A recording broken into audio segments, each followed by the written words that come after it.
Esta noche, los cielos sobre el Golfo están ardiendo de nuevo, drones y misiles, y una nación tomada con la guardia baja mientras el mundo observaba mantenerse el alto el fuego. Irán hizo su movimiento y Arabia Saudita ahora está contando los daños, pero este no es el único frente que se está abriendo.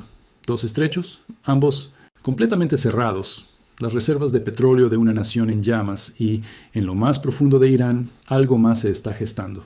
Lo que suceda a continuación podría cambiar esta guerra para siempre. Quédense con nosotros, porque lo que están a punto de ver no se mostrará en todas partes. Antes de continuar, bienvenidos de nuevo al Siege Report, el lugar al que vienen cuando quieren la verdad sobre lo que realmente está sucediendo en el campo de batalla, no solo los titulares. Ahora, si eres alguien que ha estado viendo este canal durante un tiempo, ya sabes cómo funciona esto. Pero, si es tu primera vez aquí, déjame hacerte una pregunta simple. Si crees que el mundo merece saber la verdad sobre estas guerras, incluso cuando sea incómoda, haz el favor. Acércate, toca el botón de suscribirse y toca la campana que está al lado. Piensa en ello como dejar tu huella, diciendo, estuve aquí y quería la verdad. No te cuesta nada, pero lo significa todo para este canal. Y una cosa más antes de profundizar, nos encantaría saber quién nos está viendo esta noche. Deja un comentario abajo y dinos, ¿desde qué ciudad, qué país, qué rincón del mundo te estás uniendo a nosotros? Este canal llega a personas de todo el globo y siempre es notable ver qué tan lejos se extiende esta comunidad. Ahora, entremos en lo que se está desarrollando. En la mañana del 27 de julio, comenzaron a surgir informes del norte de Irak que confirmarían los temores que muchos analistas habían albergado en silencio desde que entró en vigor el alto el fuego. Un ataque con drones, que se cree que fue llevado a cabo por Irán o por fuerzas de milicias respaldadas por Irán, impactó cerca de una posición militar de los Estados Unidos en la región del Kurdistán en Irak. Las imágenes de video que circulaban por la zona mostraban un proyectil descendiendo rápidamente antes del impacto, seguido de una columna de humo que se elevaba sobre la zona del objetivo. Los analistas que examinaron las imágenes señalaron a la provincia de Erbil como la ubicación probable.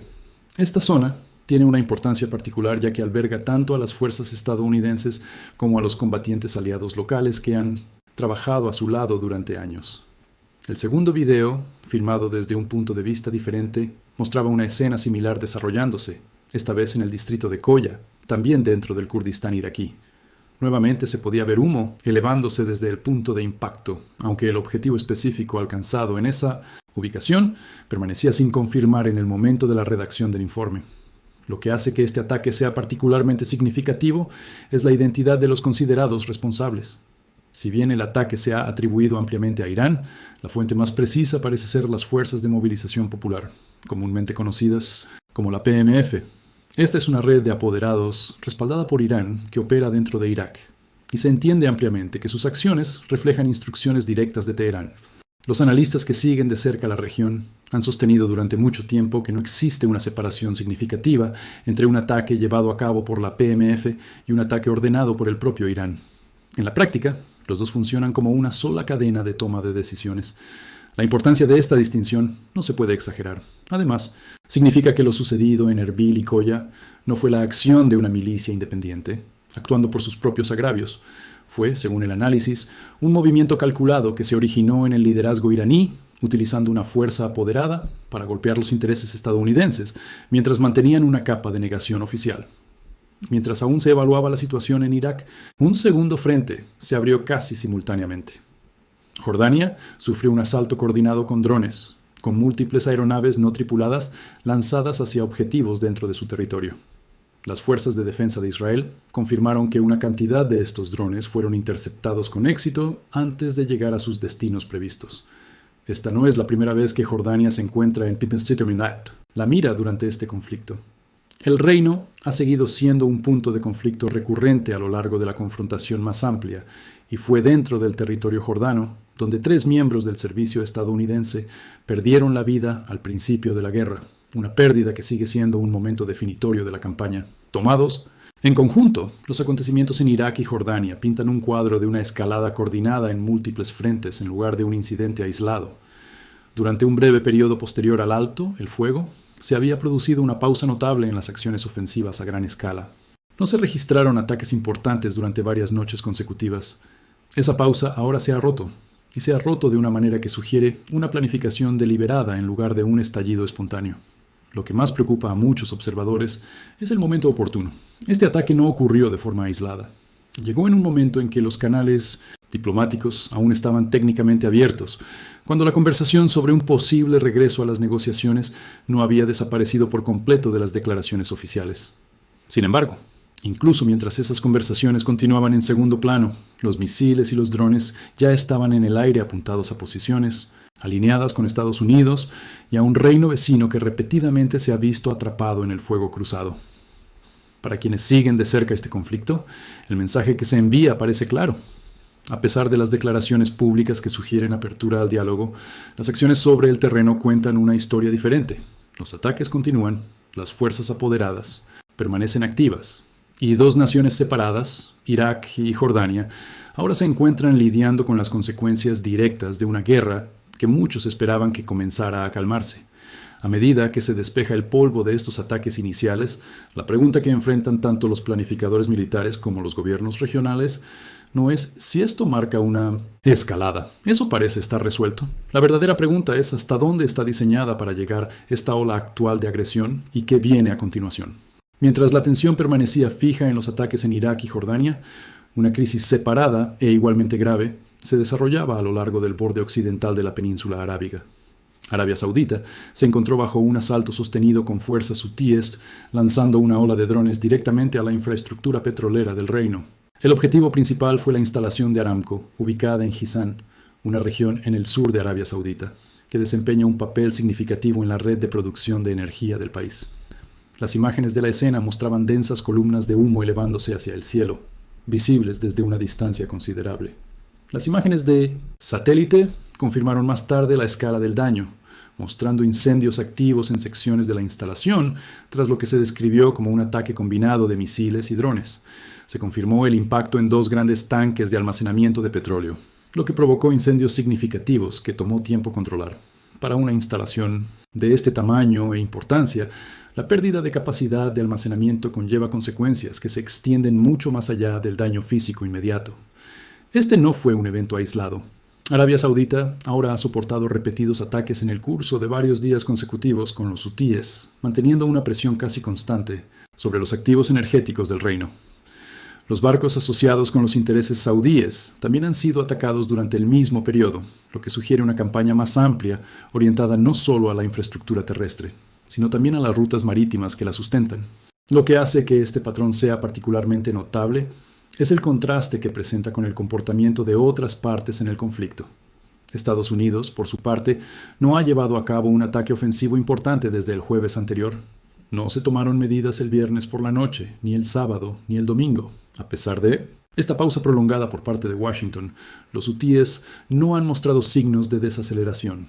Sus ataques han continuado sin interrupción, planteando una pregunta incómoda que muchos analistas ahora se hacen abiertamente. Si el otro lado se niega a ceder, ¿por qué no ha habido respuesta?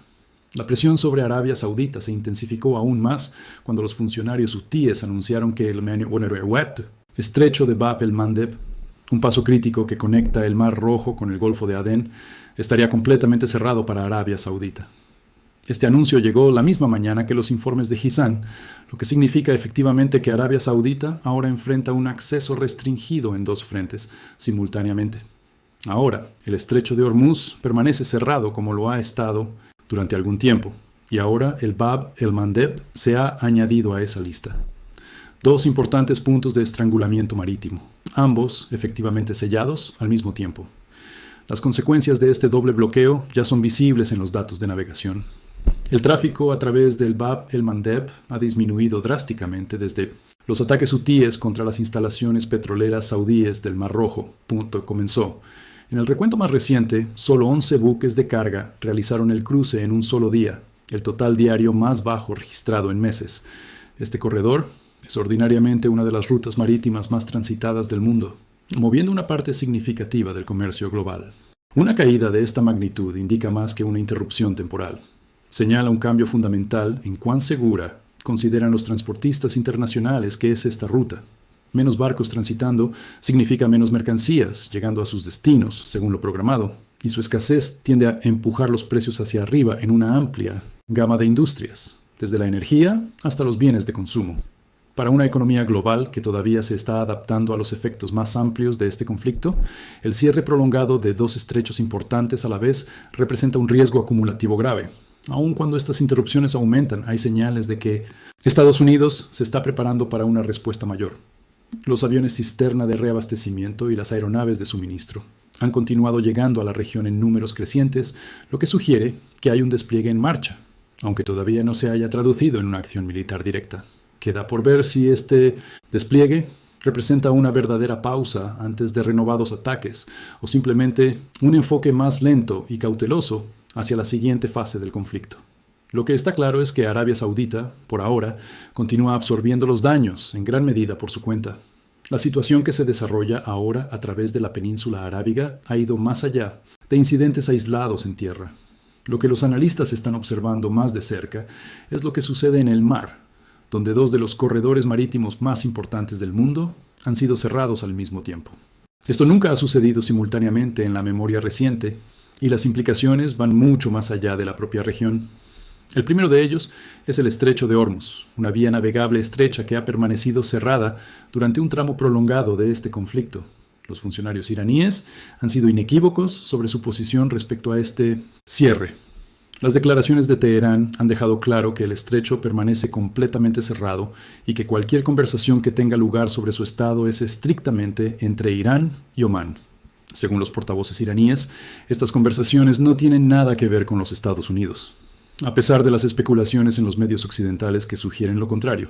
Irán ha llegado al extremo de decir que las conversaciones de negociaciones con Washington no deben tomarse en serio, describiendo tales informes como especulaciones mediáticas en lugar de hechos. Ahora, una segunda vía navegable se ha unido a Hormuz en estar sellada. El Bab el-Mandeb, un paso crítico que conecta el Mar Rojo con el Golfo de Adén, ha sido declarado cerrado específicamente para Arabia Saudita por las fuerzas hutíes. Este anuncio no ocurrió de forma aislada. Vino directamente después de los ataques a las instalaciones petroleras saudíes, vinculando efectivamente la acción militar en tierra con un estrangulamiento estratégico en el mar. Juntos, estos dos cierres significan que los buques que intentan mover petróleo, mercancías o suministros militares a través de esta parte del mundo ahora enfrentan un paso restringido en las dos rutas principales típicamente disponibles para ellos. El efecto práctico de esto ya se está mostrando en los números. El tráfico a través del Bab el-Mandeb ha caído a niveles no vistos en meses. Los recuentos recientes muestran que solo 11 buques de carga completaron el cruce en un solo día, una cifra muy por debajo de lo que normalmente se esperaría para una de las rutas marítimas más transitadas del planeta. Las empresas de transporte marítimo parecen estar haciendo un cálculo claro. En lugar de arriesgar buques y tripulaciones en una zona donde los ataques se han vuelto frecuentes e impredecibles, muchos están optando por evitar la ruta por completo, incluso si eso significa viajes más largos y costosos alrededor del continente. Aquí es donde las consecuencias comienzan a extenderse mucho más allá de la propia región. Cuando menos barcos están dispuestos a hacer el cruce, el costo de mover mercancías se eleva. El petróleo en particular se ve profundamente afectado, ya que gran parte del suministro mundial depende de estos pasajes estrechos para llegar a los mercados internacionales. A medida que menos petroleros transitan de manera segura, tanto compradores como vendedores se ven obligados a ajustarse, y esos ajustes tienden a mostrarse eventualmente en los precios del combustible y en las cifras de inflación más amplias en todo el mundo. Lo que hace que este momento sea particularmente tenso es el momento oportuno. Este doble bloqueo se está desarrollando exactamente al mismo tiempo que nuevos ataques han golpeado a Irak, Jordania y Arabia Saudita, lo que sugiere un patrón coordinado, en lugar de una serie de eventos no relacionados. Dos arterias marítimas principales cerradas, múltiples naciones atacadas dentro de la misma ventana de tiempo corta. Y todo esto sucediendo mientras las declaraciones oficiales de Irán continúan insistiendo en que no hay negociaciones en marcha ni planeadas con los Estados Unidos. Para los tomadores de decisiones que observan cómo se desarrolla esto, el panorama que se presenta es de una presión deliberada aplicada en múltiples frentes simultáneamente. Los ataques militares en tierra se complementan con presión en el mar, creando una situación en la que los costos del conflicto ya no se limitan al campo de batalla. Ahora se están sintiendo en los horarios de envío, en las primas de seguros para los buques dispuestos a intentar el cruce y, eventualmente, en el precio pagado por los consumidores ordinarios, lejos de la propia región. Mientras ambos estrechos permanecen cerrados, sin un cronograma claro para su reapertura, la pregunta central que enfrentan los mercados globales y los gobiernos regionales es cuánto tiempo se puede mantener este doble bloqueo, antes de que la tensión económica sea demasiado significativa para ignorarla, y qué se necesitaría para que cualquiera de las partes considere aflojar su control sobre estas vías navegables críticas, a medida que los acontecimientos del 27 de julio continúan desarrollándose en Irak, Jordania, Arabia Saudita y las vías navegables circundantes. Surgió un patrón claro con respecto a la posición de Irán sobre cualquier posible resolución de este conflicto. A pesar de las continuas especulaciones en los medios internacionales de que los canales diplomáticos podrían reabrirse pronto, los funcionarios iraníes actuaron rápidamente para cerrar esa narrativa. Un portavoz de Teherán declaró claramente que actualmente no se estaban llevando a cabo negociaciones con Washington e instó a los observadores a no dar peso a las especulaciones mediáticas que sugirieran lo contrario. Este mensaje se reforzó aún más cuando los funcionarios iraníes aclararon que las únicas discusiones en curso sobre el estrecho de Hormuz se estaban llevando a cabo con Omán y que estas conversaciones eran estrictamente bilaterales, sin tener conexión alguna con los Estados Unidos. Este firme rechazo al diálogo estuvo acompañado de una advertencia más amplia. Irán declaró directamente que Estados Unidos no sería la parte que determine cuándo comienza o termina este conflicto, y que Teherán respondería militarmente cada vez que juzgara necesaria tal acción para proteger sus propios intereses. Esta es una declaración significativa, ya que señala que Irán considera que el ritmo y la dirección de esta guerra están completamente bajo su propio control, independientemente de la presión de Washington o sus aliados. Al mismo tiempo que se transmitía este mensaje, comenzó a emerger un frente completamente nuevo, uno que no había sido parte del conflicto hasta ahora. Irán anunció que estaba considerando ataques contra Ucrania, un desarrollo que siguió a un ataque ucraniano a un buque comercial iraní. Según los informes, ese buque había estado transportando armas y suministros destinados a Rusia, y el ataque provocó la muerte de un marinero iraní. El ministro de Asuntos Exteriores de Irán caracterizó el incidente como una violación directa del derecho marítimo internacional y sugirió que el ataque se había llevado a cabo con el aliento de Israel, en un esfuerzo por atraer a Europa más profundamente a la guerra más amplia. Los funcionarios rusos se hicieron eco de ese sentimiento y el Ministerio de Asuntos Exteriores de Rusia describió el ataque como una acción que no podía quedar sin respuesta. Este intercambio abrió efectivamente una nueva dimensión al conflicto, una que conecta a Medio Oriente directamente con la guerra en Europa del Este. Dentro del propio Irán, las señales de tensión interna continúan aflorando. Un grupo que se identifica como el Frente de Combatientes del Pueblo publicó nuevo material de la región de Sistán y Baluchistán, que muestra a combatientes armados con fusiles de asalto y expresando una clara oposición a las fuerzas del gobierno iraní. Si bien la escala de esta resistencia sigue siendo difícil de medir desde fuera del país, los informes de asesinatos selectivos y emboscadas en las últimas semanas sugieren que la presión interna sobre el gobierno iraní puede estar creciendo, incluso mientras continúa proyectando fuerza en el escenario internacional. Mientras tanto, en los informes occidentales se plantearon preocupaciones con respecto al panorama estratégico más amplio. Los funcionarios citados en informes recientes expresaron su preocupación de que la participación prolongada de Estados Unidos en este conflicto pudiera ser tomada en cuenta en los cálculos de otras grandes potencias. Específicamente existe la preocupación de que Rusia pueda ver los compromisos de recursos estadounidenses en Medio Oriente como una oportunidad en Ucrania, mientras que China podría ver una apertura similar con respecto a Taiwán. Sin embargo, muchos analistas advierten contra tomar al pie de la letra cualquier informe de recursos militares estadounidenses agotados, viendo tales afirmaciones con el escepticismo apropiado hasta que se verifiquen de manera independiente. El costo humano de este conflicto extendido también ha continuado aumentando desde que comenzó la fase actual de operaciones junto con compromisos relacionados anteriores. Las fuerzas de EEU han sufrido un total de 18 miembros del personal muertos y 627 heridos. De ese total de heridos, 247 bajas han ocurrido específicamente desde que entró en vigor el alto el fuego con Irán el 8 de abril. Lo que indica que la violencia ha continuado incluso durante los periodos categorizados oficialmente como de desescalada.